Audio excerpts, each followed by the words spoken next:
चलो आज से कुछ नया करते हैं। नया करते हैं कहने का मतलब क्या है, साइंस का हर एक चैप्टर वाइज यानी चैप्टर वाइज हम ऑब्जेक्टिव यानी एमसीक्यू करवाएंगे। तो चैप्टर वाइज एमसीक्यू, तो हम क्या बायोलॉजी से स्टार्ट किए।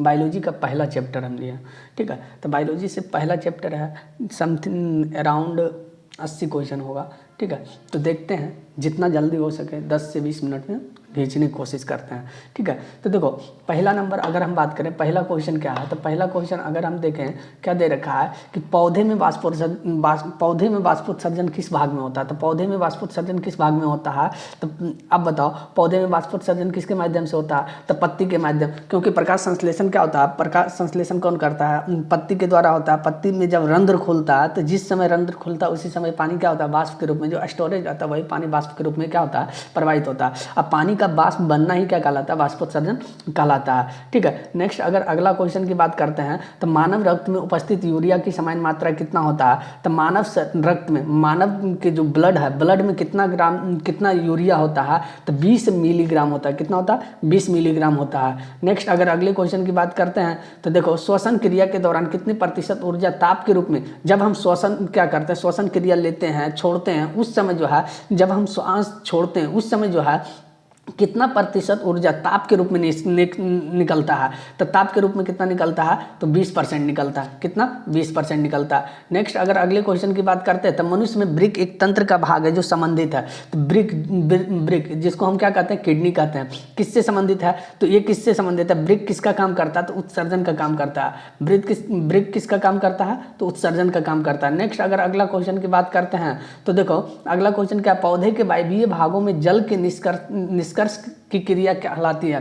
तो पौधे के वायवीय भागों से जल के निष्कर्ष की क्रिया क्या कहलाती है, तो जल के निष्कर्ष की क्रिया क्या कहलाएगा, तो यानी देखो सिंपल सा वही प्रक्रिया, जब वायवीय भाग होता है तो जल के निष्कर्ष यानी निकलने की प्रक्रिया क्या कहलाता है, तो वाष्पोत्सर्जन कहलाता है। नेक्स्ट अगर अगले क्वेश्चन की बात करते हैं, तो अगला क्वेश्चन देखो, वह प्रक्रम जिनके द्वारा शरीर में ऊर्जा का उत्पादन होता है, जिसमें क्या है शरीर का में ऊर्जा का उत्पादन होता है। तो शरीर में ऊर्जा का उत्पादन किसके थ्रू होता है, तो जब हम सांस लेते हैं तभी शरीर में ऊर्जा का उत्पादन होता है। नेक्स्ट अगर अगला 7वां क्वेश्चन की बात करते हैं, तो कौन सी क्रिया सभी जीव के लिए अनिवार्य है। तो सभी जीव के लिए कौन सी क्रिया अनिवार्य है, तो यही होगा क्या, श्वसन होगा, ठीक है। क्योंकि जितना भी छोटा से बड़ा जीव है श्वसन करता ही है, तो श्वसन सभी के लिए अनिवार्य है। अगर अगले क्वेश्चन की बात करें, तो मैग्नीशियम पाया जाता है। तो मैग्नीशियम किस में पाया जाता है, तो मैग्नीशियम की अगर हम बात करें तो किस में पाया जाता है, तो मैग्नीशियम क्लोरोफिल में पाया जाता है। क्लोरोफिल में क्या पाया जाता है, मैग्नीशियम पाया जाता है। नेक्स्ट अगर अगले क्वेश्चन की बात करते हैं, तो मानव हृदय में पाए जाते हैं, कितने बेस में पाए जाते हैं, तो 4, कितने, 4 बेस में, जिसको कोष्ठक भी कहते हैं, कक्ष भी कहते हैं, ठीक है। अगर हम अगले क्वेश्चन की बात करते हैं, तो देखो प्रकाश संश्लेषण द्वारा किसकी प्राप्ति होता है। प्रकाश संश्लेषण जब करता है तो किसका क्या चीज़ प्राप्त करता है, तो प्रकाश संश्लेषण के द्वारा क्या प्राप्त होता है, ग्लूकोज प्राप्त होता है। क्या प्राप्त होता है, ग्लूकोज प्राप्त होता है। नेक्स्ट अगर अगले क्वेश्चन की बात करते हैं, तो कोशिका झिल्ली किस प्रकार की झिल्ली है। तो कोशिका झिल्ली की अगर बात करें तो कैसा झिल्ली है, अर्धपारगमय झिल्ली है। कोशिका झिल्ली कैसी झिल्ली है, अर्धपारगमय झिल्ली है, ठीक है। नेक्स्ट अगर दही के जमने में निम्नलिखित में से कौन सी क्रिया होती है, तो दही के जमने में कौन सी क्रिया होगी, तो ये होगा किण्वन क्रिया। कौन सी क्रिया होती है, किण्वन, ठीक है। नेक्स्ट अगर अगले क्वेश्चन की बात करते हैं, तो देखो जीवन की उपापचयी क्रियाओं के संचालन के लिए निम्नलिखित में से कौन आवश्यक है, यानी उपापचयी क्रिया के संचालन के लिए कौन सा अति आवश्यक है, तो यानी आवश्यक है, कौन आवश्यक है, तो अगर हम बात करें तो ये क्या हो जाएगा, निरंतर ऊर्जा की प्राप्ति। देखो जीवन अगर उत्पत्ति चलते रहे तो उसके लिए क्या ऊर्जा की आपूर्ति होना चाहिए, शरीर की वृद्धि, टूटे फूटे उत्तकों की मरम्मत, ये सभी क्रिया होगी तभी क्या हो जाएगा, जीवन क्रियाएं के उपचायी क्रियाओं का संचालन के लिए क्या करता है, मदद करता है, आवश्यक है, ठीक है। अगर हम अगले क्वेश्चन की बात करते हैं, तो मानव में डायलिसिस थैली है। तो मानव में जो है डायलिसिस थैली कौन है, तो मानव में डायलिसिस थैली कौन होता है, नेफ्रॉन। क्योंकि देखो किडनी ही क्या करता है, ब्लड को फिल्टर करने का काम करता है। तो किडनी जब फिल्टर करता है तो उसमें किडनी में क्या होता है, नेफ्रॉन होता है। तो वही नेफ्रॉन क्या डायलिसिस थैली कहलाता है, ठीक है। अगर हम अगले बात करते हैं, देखो क्या है, मत्स्य का मुख्य श्वसन अंग क्या है, जो मछली, मत्स्य मतलब मछली, मछली किससे सांस लेता है? तो गिल्स यानी गलफड़ा से। ठीक है, अगर हम अगला क्वेश्चन की बात करते हैं तो पौधे में गैसों के निष्कासन के लिए किस क्रिया का उपयोग किया जाता है? गैसों का निष्कासन किसके द्वारा होता है? तो गैसों का निष्कासन किसके द्वारा होता है? विसरण के द्वारा होता है। ठीक है, नेक्स्ट अगर अगले क्वेश्चन की बात करते हैं तो क्लोरोफिल वर्णक का रंग कैसा होता है? जो क्लोरोफिल है उसके वर्णक का रंग कैसा होता है? हरा होता है। ठीक है, अगर अगले क्वेश्चन की बात करते हैं तो देखो क्या है, कवक में पोषण की कौन सी विधि पाई जाती है? कवक में जो है पोषण की कौन सी विधि पाई जाती है? तो ये कैसा होता है? कवक क्या होता है? मृतपोषी। इसमें पोषण की विधि कैसा होता है? मृतपोषी होता है, मृतजीवी होता है। ठीक है, नेक्स्ट अगर बात करें रेजिन और गोंद कहाँ संचित रहता है? तो रेजिन और गोंद जो है कहाँ संचित रहता है? तो ये कहाँ रहता है? पुराने जाइलम में संचित रहता है। कहाँ रहता है? पुराने जाइलम में। नेक्स्ट अगर अगले क्वेश्चन की बात करते हैं तो शरीर में भोजन का पचना किस प्रकार की अभिक्रिया है? यानी शरीर के अंदर भोजन जो पचता है वो किस प्रकार की अभिक्रिया है? तो ये उपचयन अभिक्रिया है। कैसी अभिक्रिया है? उपचयन अभिक्रिया है। नेक्स्ट अगर अगले क्वेश्चन की बात करते हैं तो रक्त क्या है? रक्त क्या है? क्या है? तरल उत्तक है। कैसा उत्तक है? तरल संयोजी उत्तक है। क्या लिख सकते हैं? तरल संयोजी उत्तक है, तरल संयोजी उत्तक है, ये बात ध्यान में रखना है। ठीक है, नेक्स्ट अगर अगले क्वेश्चन की बात करते हैं तो देखो अगला क्वेश्चन क्या है? निम्नलिखित में कौन सा उत्सर्जी अंग है? तो उत्सर्जी अंग, उत्सर्जी कौन सा है? तो वृक्क हो जाएगा, किडनी। किडनी क्या है? उत्सर्जी अंग है। नेक्स्ट अगर अगले क्वेश्चन की बात करते हैं तो देखो अगला क्वेश्चन क्या है? रक्षी कोशिका पाई जाती है। रक्षी कोशिका कहाँ पाई जाती है? तो रक्षी कोशिका कहाँ पाई जाती है? पत्तियों में। जो रक्षी कोशिका जो रक्षा करने का काम करता है कहाँ पाया जाता है? पत्ती में पाया जाता है। अगला अगर 24वां नंबर क्वेश्चन देखते हैं तो देखो क्या है? इथाइल एल्कोहल किस प्रकार के श्वसन में बनता है? तो इथाइल एल्कोहल यानी किस प्रकार के श्वसन करता है? तब बनता है वायवीय श्वसन, अवायवीय श्वसन या दोनों प्रकार के श्वसन, इनमें से कोई नहीं। तो कहने का अर्थ जो इथाइल एल्कोहल है किस प्रकार के श्वसन में बनता है? तो अगर हम बात करें तो ये कैसा बनता है? अवायवीय श्वसन। अब वायवीय श्वसन क्या? जो ऑक्सीजन की उपस्थिति में श्वसन करता है। वायवीय श्वसन जो ऑक्सीजन अनुपस्थिति में करता है वो क्या कहलाता है? अवायवीय श्वसन। तो इसमें क्या होगा? अवायवीय श्वसन होगा। ठीक है, नेक्स्ट अगर अगला बात करते हैं तो देखो क्या है? मनुष्य के सांस लेने और छोड़ने की क्रिया को क्या कहते हैं? जैसे हम लोग सांस लेते हैं छोड़ते हैं तो ये प्रक्रिया क्या कहलाता है? सांस लेने और छोड़ने की प्रक्रिया क्या कहलाता है? तो श्वासोच्छ्वास कहलाता है। ठीक है, नेक्स्ट अगर अगला क्वेश्चन की बात करते हैं 26 नंबर, तो रक्त में आयरन की कमी से कौन सा रोग होता है? जब ब्लड में आयरन यानी लोहा की कमी होता है तो क्या चीज़, कौन सा रोग होता है? तो कौन सा रोग होता है? एनीमिया होता है। कौन सा रोग होता है? एनीमिया रोग हो जाता है। अगर अगले क्वेश्चन की बात करें, पादप में जाइलम उत्तरदायी है। जाइलम का काम क्या है? जल का ले जाना। जाइलम का काम क्या है? जल का ले जाना। अब एक आता है जाइलम, एक आता है फाइलम। अब फाइलम क्या करता है? भोजन को इधर उधर ले जाने का काम करता है, यानी भोजन को पहुंचाने का काम फाइलम और जल को ले जाने का काम जाइलम करता है। ठीक है, नेक्स्ट अगर अगला क्वेश्चन 28वां नंबर देखते हैं, कूटपाद किस में पाया जाता है? तो ये पिछले क्लास में भी बता दिए, कूटपाद किस में पाया जाता है? अमीबा में पाया जाता है। किस लिए? तो भोजन को संग्रहण के लिए। ठीक है, अगर अगला हम बात करें 29वां नंबर, तो 29वां नंबर देखते हैं, प्रकृति में ऑक्सीजन का संतुलन कैसे बना रहता है? तो प्रकृति में ऑक्सीजन का संतुलन कैसे बना रहता है? किस विधि से ऑक्सीजन संतुलन में, जैसे अभी हम बात करते हैं 76% नाइट्रोजन है, 21% ऑक्सीजन है, ये 0.03% कार्बन डाइऑक्साइड है। तो कहने का अर्थ ये जो प्रक्रिया है तो ये संतुलन कैसे बना हुआ है? तो अगर ये संतुलन की बात करें किसके माध्यम से होता है? तो प्रकाश संश्लेषण के माध्यम से ये संतुलन बना हुआ है। ठीक है, नेक्स्ट अगर अगले क्वेश्चन की बात करते हैं, स्टोमाटा पौधे के किस अंग में पाया जाता है? अब बताओ स्टोमाटा क्या? स्टोमाटा इसको क्या बोलते हैं? रंध्र बोलते हैं। रंध्र कहाँ पाया जाता है? तो पत्तियों में पाया जाता है। कहाँ पाया जाता है? पत्तियों में पाया जाता है। अगर हम अगले क्वेश्चन की बात करें, मानव हृदय का औसत प्रकुंचन दाब है, यानी जो मानव हृदय का जो प्रकुंचन यानी जो सिकुड़ता है फैलता है, ये दाब कितना होता है? तो मानव हृदय का प्रकुंचन दाब कितना है? तो अगर बात करें तो कितना होता है? 120। कितना होता है? 120 mmHg। ठीक है, नेक्स्ट अगर अगले क्वेश्चन की बात करते हैं, इनमें से कौन सा प्रकाश संश्लेषी अंग है, यानी प्रकाश संश्लेषण में मदद करता है, यानी प्रकाश संश्लेषी अंग है, तो कौन है? तो पत्ती। पत्ती के द्वारा ही प्रकाश संश्लेषण का होता है। अगर अगला क्वेश्चन 33 नंबर बात करें तो 33 नंबर वाष्पोत्सर्जन कैसी प्रक्रिया है? तो ये कैसी है? भौतिक है, शारीरिक है, रासायनिक है, प्राकृतिक है। तो अगर हम बात करें ये किस प्रकार की प्रक्रिया है? तो भौतिक प्रक्रिया है। कैसी प्रक्रिया है? भौतिक प्रक्रिया है। ठीक है, नेक्स्ट अगर अगले क्वेश्चन की बात करें 34वां नंबर, तो 34 नंबर देखो, शरीर में भोजन का पचना किस प्रकार की अभिक्रिया है? शरीर में जो भोजन पच रहा है ये कैसी अभिक्रिया यानी किस प्रकार की अभिक्रिया है? तो शरीर में भोजन का पचना जो है ऑक्सीकरण अभिक्रिया है। कैसी अभिक्रिया है? ऑक्सीकरण अभिक्रिया है। ठीक है, नेक्स्ट अगर हम बात करें तो देखो स्वपोषी पोषण के लिए आवश्यक है, तो स्वपोषी पोषण यानी कहने का अर्थ स्वपोषी मतलब जो खुद से अपना भोजन तैयार कर सके। क्या चीज़ की आवश्यकता होता है? क्लोरोफिल की आवश्यकता होगा ही, कार्बन डाइऑक्साइड और जल होगा, सूर्य प्रकाश होगा, यानी सभी होगा तभी स्वपोषी पोषण हो सकता है, अन्यथा नहीं हो सकता है। ठीक है, तो ये हो गया 35। अगर अगले क्वेश्चन की बात करें 36वां नंबर, तो पायरुवेट के विखंडन से यह कार्बन डाइऑक्साइड जल तथा ऊर्जा देता है, तो यह किस क्रिया द्वारा होता है? तो पायरुवेट हो गया, तो ये किसके द्वारा होता है? तो माइटोकॉन्ड्रिया के द्वारा, यानी पायरुवेट के विखंडन से यह कार्बन डाइऑक्साइड जल तथा ऊर्जा देता है, तो यह क्रिया होती है माइटोकॉन्ड्रिया के द्वारा। नेक्स्ट अगर अगला क्वेश्चन की बात करते हैं तो देखो जठर ग्रंथियां कहाँ पाई जाती है? तो जठर ग्रंथियां कहाँ पाई जाती है? तो आँख में, अग्नाशय में, यकृत में, अमाशय में। तो जठर ग्रंथियां कहाँ पाई जाती है? तो ये अमाशय में पाया जाता है। कहाँ पाया जाता है? अमाशय में पाया जाता है। नेक्स्ट अगर 38वां नंबर क्वेश्चन की बात करते हैं तो खुला परिसंचरण तंत्र किस में पाया जाता है? तो मनुष्य में, कांकरोच में, घोड़ा में, ऊँट में। तो खुला परिसंचरण तंत्र किस में पाया जाता है? कांकरोच में पाया जाता है।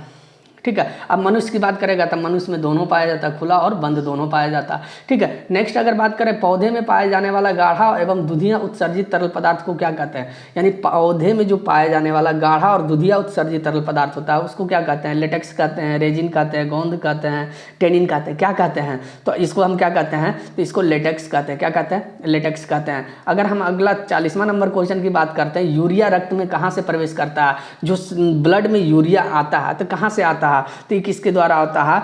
तो अगर बात करें तो ये किसके द्वारा आता है? यकृत, यानी यकृत जिसको लीवर से ही क्या करता है? यूरिया जो है ब्लड में जाके मिलता है। ठीक है, नेक्स्ट अगर 41वां नंबर क्वेश्चन की बात करें, प्रकाश संश्लेषण कब होता है? तो कब होगा? रात में होगा? नहीं होगा। रात में होगा? नहीं होगा। दिन में होगा? हाँ होगा। रात दिन नहीं, सुबह शाम नहीं। ठीक है, तो कहने का अर्थ कब होगा? दिन में होगा। नेक्स्ट अगर अगला बात करें 42वां नंबर क्वेश्चन, पादप में फ्लोएम संवाहक होता है, यानी पादप में जो फ्लोएम संवाहक होता है, किसका संवाहक? फ्लोएम किसका काम करता है? तो ये भोजन को पहुंचाने का काम करता है। ठीक है, नेक्स्ट अगर अगला बात करें 43 नंबर क्वेश्चन, तो प्रकाश संश्लेषण क्रिया में ऑक्सीजन बाहर निकलता है। जब प्रकाश संश्लेषण क्रिया होता है तो ऑक्सीजन बाहर निकलता है। ठीक है, तो बाहर निकलता है जल से। तो देखो प्रकाश संश्लेषण में जो ऑक्सीजन जब जल ग्रहण करता है, जल कहाँ जल ग्रहण करता है? जल से ही क्या करता है? यानी टूट कर ऑक्सीजन क्या होता है? बाहर निकलता है। कब? प्रकाश संश्लेषण की क्रिया में। नेक्स्ट अगर अगला क्वेश्चन 44 नंबर की बात करते हैं, तो रक्त में हल्के पीले रंग के चिपचिपे द्रव को क्या कहते हैं? तो ब्लड में जो हल्का पीला रंग का जो चिपचिपा द्रव होता है उसको हम क्या कहते हैं? तो प्लाज्मा कहते हैं। क्या कहते हैं? प्लाज्मा कहते हैं। नेक्स्ट अगर अगले क्वेश्चन 45वां नंबर की बात करते हैं, तो देखो प्रकाश संश्लेषी अंगक है, तो प्रकाश संश्लेषी अंगक कौन है? तो निम्न में से, जैसे पत्ती हो गया, हरित लवक हो गया, क्लोरोफिल हो गया, क्लोरोप्लास्ट हो गया, इनमें से कौन सा प्रकाश संश्लेषी अंगक है? तो क्या हो जाएगा? अगर बात करें तो हरित लवक। सही है, हरित लवक। ठीक है, नेक्स्ट अगर अगला क्वेश्चन की बात करते हैं 46 नंबर, तो देखो ब्रिक के संरचनात्मक एवं क्रियात्मक इकाई को क्या कहते हैं? तो ब्रिक के क्रियात्मक एवं संरचनात्मक इकाई को क्या कहते हैं? नेफ्रॉन कहते हैं। क्या कहते हैं? नेफ्रॉन कहते हैं। अगर हम बात करें अगला क्वेश्चन 47वां नंबर, ब्रिक के संरचनात्मक एवं क्रियात्मक इकाई को क्या कहते हैं? ये तो हम बता दिए, नेफ्रॉन कहते हैं। ठीक है, 47वां नंबर की अगर हम बात करें तो है ना, मनुष्य के शरीर की सबसे बड़ी ग्रंथि कौन सा है? तो मनुष्य के शरीर की सबसे बड़ी ग्रंथि कौन सा हो जाएगा? तो लीवर है, अग्नाशय है, अंडाशय है, एड्रिनल है। तो सबसे बड़ी ग्रंथि कौन सा हो जाएगा? है ना, तो सबसे बड़ी ग्रंथि लीवर हो जाएगा। ठीक है, नेक्स्ट अगर अगला क्वेश्चन बात करते हैं, तो स्वपोषी पोषण के लिए आवश्यक नहीं है। स्वपोषी पोषण के लिए किसका आवश्यक नहीं है? तो ऑक्सीजन की आवश्यकता है नहीं है, एसी की आवश्यकता नहीं है। ठीक है, बाकी सबकी आवश्यकता होगी, है ना। अगर अगला बात करें तो देखो इनमें से किसके द्वारा अमीबा में भोजन अंतर्ग्रहण होता है? अमीबा में भोजन किसके द्वारा होता है अंतर्ग्रहण? तो कूटपाद की मदद से होता है। किसके द्वारा होता है? कूटपाद की मदद से। ये पहले भी बता चुके हैं, ठीक है। अगर हम अगला क्वेश्चन की बात करें तो पौधे में श्वसन की क्रिया के अंतर्गत एडीपी के टूटने से कितनी ऊर्जा मुक्त होती है? जब एडीपी टूटता है, पौधे में श्वसन के दौरान एडीपी टूटता है तो कितनी ऊर्जा जो है मुक्त होती है? कितनी ऊर्जा मुक्त होती है? तो अगर बात करें तो 3.5 किलो जूल पर मोल ऊर्जा क्या होता है? मुक्त होता है, ठीक है। अगर अगला बात करें तो क्या हो जाएगा? रक्त का थक्का बनाने में कौन सहायक है? तो रक्त को जो थक्का बनाने में कौन मदद करता है? तो रक्त बिंबाणु। कौन मदद करता है? रक्त बिंबाणु मदद करता है, ठीक है।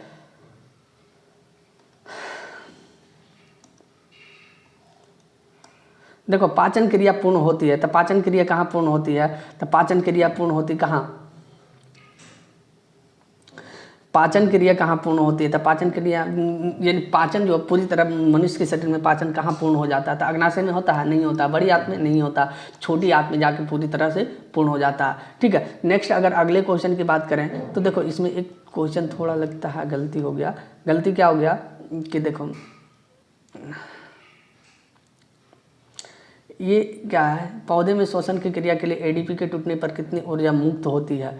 तो कितनी ऊर्जा मुक्त होती है? इनमें से कोई नहीं हो जाएगा, गलत है, इनमें से कोई नहीं, ठीक है। नेक्स्ट अगर अगला क्वेश्चन की बात करते हैं तो ये तो छोटी आंत हो गया, ठीक है, क्योंकि देखो मुख से पाचन स्टार्ट होता है, छोटी आंत में पूरी तरह से पाचन हो जाता है। छोटी आंत की दीवार में पाए जाने वाली ग्रंथियों के स्राव को क्या कहते हैं? तो छोटी आंत में जो पाए जाने वाली ग्रंथि उसके स्राव को क्या कहते हैं? तो उसके स्राव को आंतरस, सशक्त एंटिक रस यानी जठर रस। तो ये क्या होता है? आंतरस और जठर रस दोनों होता है, यानी हम कह सकते हैं कि आंसर नंबर डी, ए, बी दोनों। नेक्स्ट अगर अगला बात करें तो देखो एक वयस्क मनुष्य के कितने दांत होते हैं? तो वयस्क मनुष्य में कितना दांत होता है? तो 32। कितना होता है? 32 होता है, ठीक है। नेक्स्ट अगर अगले क्वेश्चन की बात करते हैं, मछली के हृदय में कितने कोष्ठ होते हैं? तो मछली के हृदय में कितने कोष्ठक होते हैं? तो कितने होते हैं? 2 होते हैं। मनुष्य के कितना होता है? 4 होता है, ठीक है। नेक्स्ट अगर बात करें अगला तो स्वाद कलियाँ पाई जाती है। तो स्वाद कलियाँ कहाँ पाया जाता है? जीभ के ऊपरी सतह पर पाया जाता है। कहाँ पाया जाता है? जीभ के ऊपरी सतह पर पाया जाता है। नेक्स्ट अगर अगले क्वेश्चन की बात करते हैं तो आमाशय के अग्रभाग को क्या कहते हैं? तो ये आमाशय के अग्रभाग को क्या कहते हैं? Pyloric, fundic, cardiac, epiglottis. तो आमाशय के अग्रभाग को क्या कहते हैं? तो कार्डियक कहते हैं। क्या कहते हैं? कार्डियक कहते हैं, है ना। नेक्स्ट अगर अगला क्वेश्चन की बात करते हैं तो देखो मुख गुहा का पिछला भाग क्या कहलाता है? जो मुख गुहा यानी मुख का जो पिछला भाग है उसको क्या कहते हैं? तो मुख गुहा के पिछला भाग क्या कहलाता है? ग्रसनी कहलाता है। क्या कहलाता है? ग्रसनी कहलाता है। नेक्स्ट अगर अगले क्वेश्चन की बात करते हैं, है ना, निम्नलिखित में से कौन सा सजीव के मुख्य लक्षण है? यानी सजीव का मुख्य लक्षण क्या है? प्रकाश संश्लेषण, स्थानांतरण, श्वसन, क्या है? या इनमें से सभी। तो अगर हम बात करें सजीव का मुख्य लक्षण क्या है? सांस लेना ही क्या कहलाता है? सजीव का मुख्य लक्षण कहलाता है, ठीक है। अगर अगले क्वेश्चन की बात करें, छोटी आंत एवं बड़ी आंत के जोड़ पर पाए जाने वाली एक छोटी नलीनुमा रचना को क्या कहते हैं? यानी छोटी आंत और बड़ी आंत, यानी छोटी आंत होता है और जो बड़ी आंत होता है, वो दोनों को जोड़ने वाली जो छोटी नलीनुमा रचना होता है उसको क्या कहते हैं? तो दोनों को जोड़ने वाली जो नलीनुमा रचना होता है उसको सीकम कहते हैं। क्या कहते हैं? सीकम कहते हैं, ठीक है। अगर अगले क्वेश्चन की बात करें, छोटी आंत में भोजन के पाचन में निम्नलिखित में से किस रस की मुख्य भूमिका होती है? यानी कहने का अर्थ है जो छोटी आंत में भोजन पचने का मुख्य कारण जो होता है उसमें किसकी भूमिका अधिक होती है? तो किसकी भूमिका अधिक होती है? तो पीत रस का भी होता है, अग्नाशयी रस का भी होता है, आंत्र रस का भी होता है, यानी इनमें से सभी का होता है। अगर अगले क्वेश्चन की बात करते हैं तो देखो अगला क्वेश्चन क्या, आमाशय में अधपचे भोजन के लेई की तरह के स्वरूप को क्या कहते हैं? यानी आमाशय में जो आधा, यानी कहने का अर्थ जो पूरी तरह भोजन नहीं पचता, यानी आधा पचता है और आधा रह जाता है, तो वो जो लेई के आकार का बन जाता है और लेई के आकार के जो बन जाता है उसको हम क्या कहते हैं? तो उसको हम लोग क्या कहते हैं? काइम कहते हैं। क्या कहते हैं?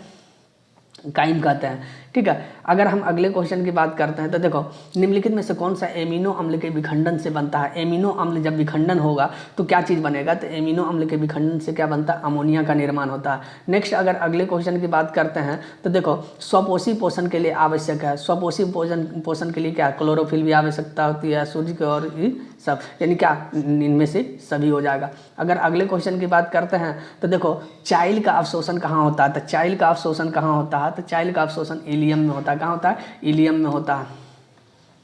नेक्स्ट अगर अगला बात करते हैं तो देखो मनुष्य के आहार नाल की कौन सी रचना अवशेषी अंग कहलाती है? तो अपेंडिक्स, ये भी क्वेश्चन करवा चुके हैं। ठीक है, कहाँ होती है? अपेंडिक्स में होती है। नेक्स्ट अगर अगले क्वेश्चन की बात करते हैं तो देखो दांत अस्थि क्षय कारण है, दांत का जो क्षय होने का मेन रीजन क्या है? तो मीठी चीज़ का खाना, बैक्टीरिया द्वारा अम्ल का निर्माण करना, दांतों की सफाई ना करना, तो इनमें से सभी हो जाएगा, यानी सभी प्रक्रिया के द्वारा दांतों का अस्थि क्षय निश्चित है। ठीक है, अगर हम अगले क्वेश्चन की बात करें तो देखो डेंटाइन के ऊपर दांतों की सुरक्षा हेतु पाए जाने वाली कठोर परत को क्या कहते हैं? तो इसको क्या कहते हैं? इनेमल, यानी शरीर के सबसे कठोर हड्डी के रूप में भी इनेमल को जाना जाता है। तो दांतों का जो ऊपरी लेयर बना होता है किसका बना होता है? इनेमल का बना होता है, इसलिए क्या होता है? मजबूत होता है। और इनेमल क्या होता है? सबसे मजबूत हड्डी है शरीर का।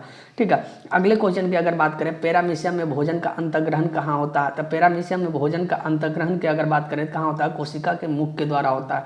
किसके द्वारा? कोशिका के मुख के द्वारा होता है। ठीक है, अगर अगले क्वेश्चन की बात करें, प्रकाश संश्लेषी इकाई है, तो प्रकाश संश्लेषी इकाई कौन सा है? तो इनमें से क्लोरोफिल प्रकाश संश्लेषी इकाई है। ठीक है, अगर हम अगले क्वेश्चन की बात करते हैं तो देखो है ना, प्रकाश संश्लेषण क्रिया का मुख्य उत्पाद क्या है? यानी मुख्य रूप से क्या उत्पाद निकलता है? मुख्य उत्पाद क्या है? तो प्रकाश संश्लेषण मुख्य उत्पाद क्या है? तो क्या हो जाएगा? तो ऑक्सीजन, यानी प्रकाश संश्लेषण के द्वारा अगर देखो कार्बन डाइऑक्साइड लेता है तो ऑक्सीजन छोड़ता है। प्रकाश संश्लेषण प्रक्रिया में मुख्य उत्पाद के रूप में क्या निकलता है? तो ऑक्सीजन निकलता है। नेक्स्ट अगर अगले क्वेश्चन की बात करते हैं तो देखो पैरामीशियम में पाई जाने वाली पोषण विधि को क्या कहते हैं? तो पैरामीशियम में जो पोषण की विधि है उसको हम क्या कहते हैं? तो उसको कहते हैं प्राणी संपोषी। क्या कहते हैं? प्राणी संपोषी विधि कहते हैं। नेक्स्ट अगर हम बात करें तो देखो अगला क्वेश्चन क्या है? निम्नलिखित में से किसे प्रकाश संश्लेषी अंगक कहते हैं? प्रकाश संश्लेषी अंगक कौन है? तो अगर बात करें तो हरित लवक है। ठीक है, नेक्स्ट अगर अगला क्वेश्चन की बात करें तो देखो निम्नलिखित में जठर ग्रंथि की कौन सी कोशिका हाइड्रोक्लोरिक अम्ल का स्राव करता है? जठर ग्रंथि का कौन सी कोशिका जो HCl का स्राव करता है? तो ये कौन होता है? HCl अम्ल का, यानी हाइड्रोक्लोरिक अम्ल का स्राव करती है।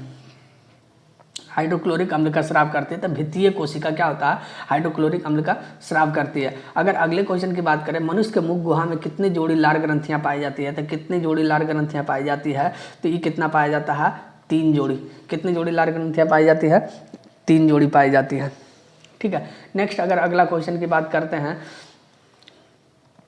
तो इनमें से कौन सी रचना द्वारा अमीबा में भोजन का अंतर्ग्रहण होता है? तो अमीबा में भोजन का अंतर्ग्रहण उत्पाद के द्वारा होता है। ठीक है, अगर हम अगले क्वेश्चन की बात करते हैं तो देखो पेप्टोन पेप्टाइड्स को निम्नलिखित में से किस रूप में तोड़ता है?